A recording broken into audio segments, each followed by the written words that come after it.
So this impartiality, in other words, is not only for Krishna. It's for us also. We should be like Krishna. Like this, we're like the small sparks of fire. Chaitanya Mahaprabhu says in Chaitanya Charitamrita. So we have the same quality, but we're very small. So that means we should also be impartial. So yeah, you may say, this is going very slow, this process, and I don't feel very impartial right now.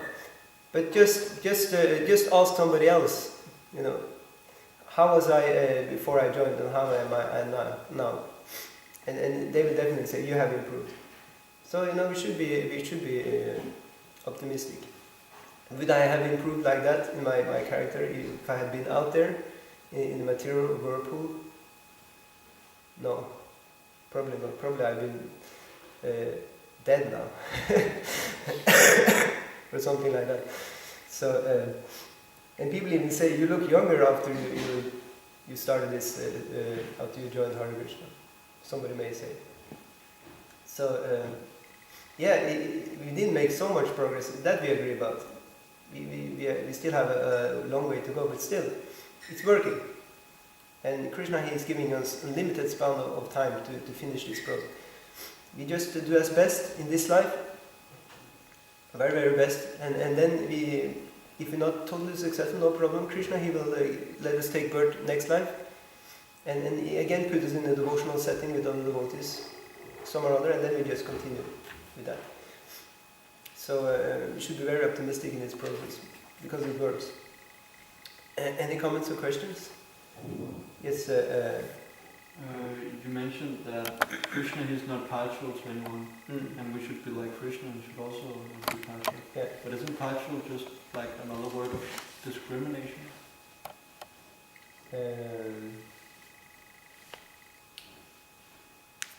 Partial, to be partial, and to discriminate. Yeah. That's how I understood it. It's not exactly the same, no? To discriminate is a function of intelligence. The intelligence is assisting the senses in ascertaining which objects should be accepted or rejected. To be partial means that you take the side of somebody. That you say, I like the Polish devotees. I'll be on their side, and I don't like the Danish devotees. Like this, that means partial. To discriminate is just the intelligence seeing. Here is a Polish devotee, here is a Danish devotee. That's all. No partiality.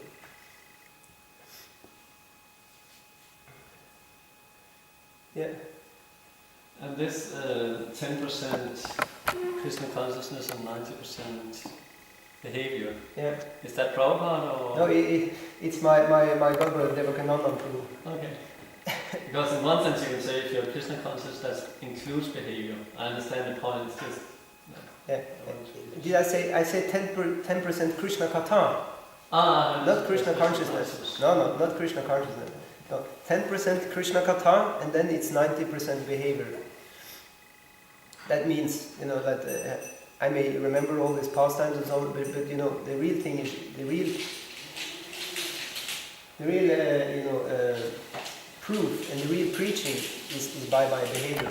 I can speak so much Krishna Katha and all philosophy and so on, but it really will not impress many people. But my improved behavior will impress.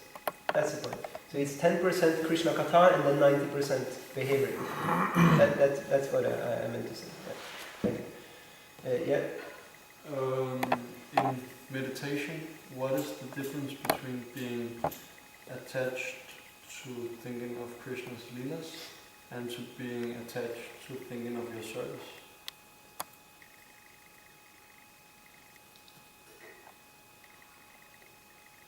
What is there, on the highest platform? It's no difference. Your service to Krishna is you taking part in his leela. Actually, it's said like this, that we're in the Kala chakra now.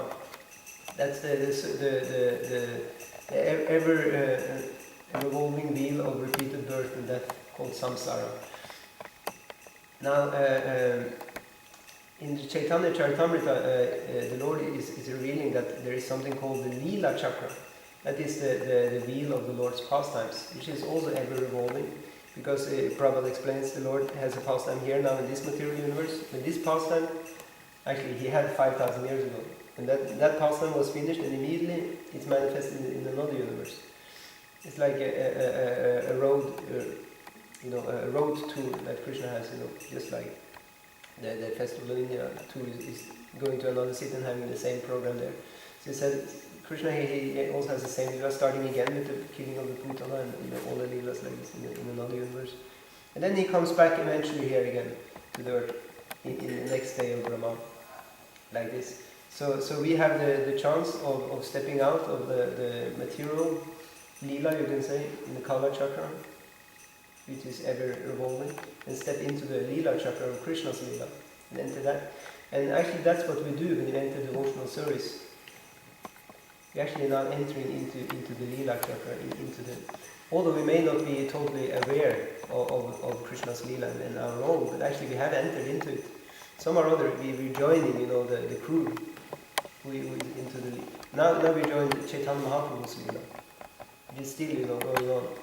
For 10,000 years, at least, it will go on. Devotees of Chaitanya Mahaprabhu are here still, and they are practicing his instructions, and they will continue to do so. So like that, we have entered Chaitanya Mahaprabhu's Leela. So now it's just up to us to get our act together as players in that Leela. But we have entered, and because Chaitanya Mahaprabhu is very magnanimous, he lets even those who don't know how to act properly.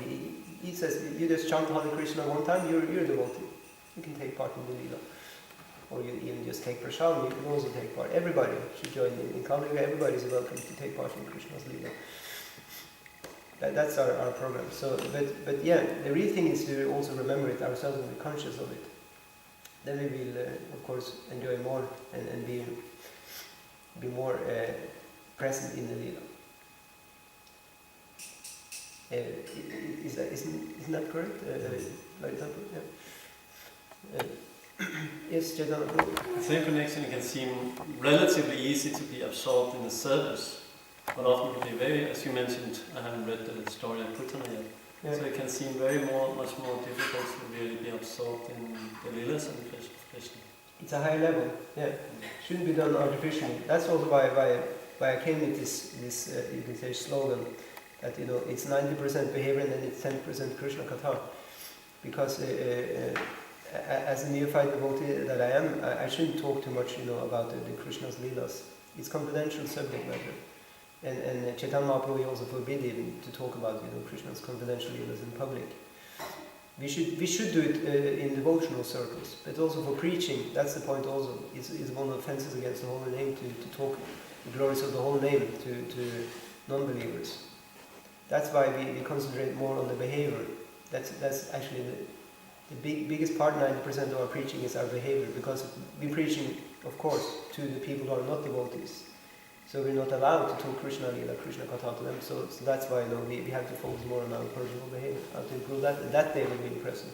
Because everybody likes good behavior, right? So that's why I need to preach this to myself all the time, because I have the hang-up to get into knowledge and technicalities. But hey, this is actually not what works to preach to new people. It actually is not. I'm impressed, by myself.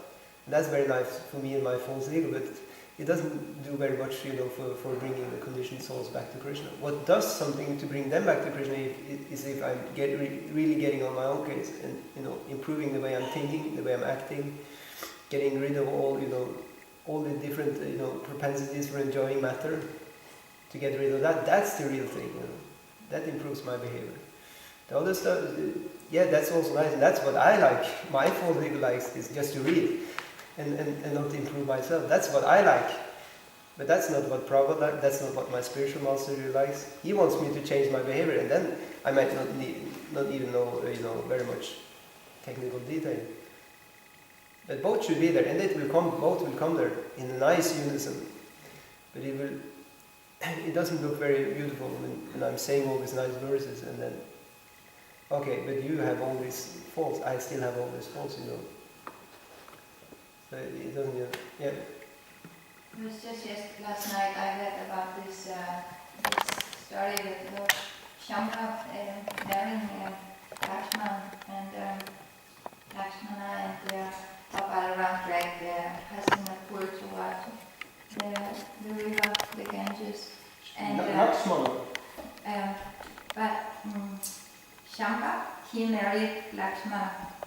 And then the Kuru dynasty became angry with Shamba that he kidnapped the girl. And then when I was chanting my rounds today, then when the mind drifted away, then it went over to these stories. So I just think that it's not so difficult to remember Krishna's Leelas if we really read the stories before we sleep in the evening. Prabhupada has made such an easy, like this sandwich for us, a morning and evening program, and also reading from Krishna book in the evening. Yeah, that's true. If we just practice Prabhupada's program, it becomes much more easy. It does. But I just have to say, I'm not very impressed with myself in this regard. So for me, I still keep to this, that I need to work more on my behavior. Because I've been reading and it still just goes in one ear and out the other. In the case, that my behavior is still so stuck. So I see, that's really where I have to work. Because even I remember, what does it help, because I'm still acting in ways I shouldn't act. So, I mean, it just becomes, distasteful for Krishna if I remember his pastime, but it's still acting badly. Like this. Okay, thank you so much. Srila Prabhupada ki jai.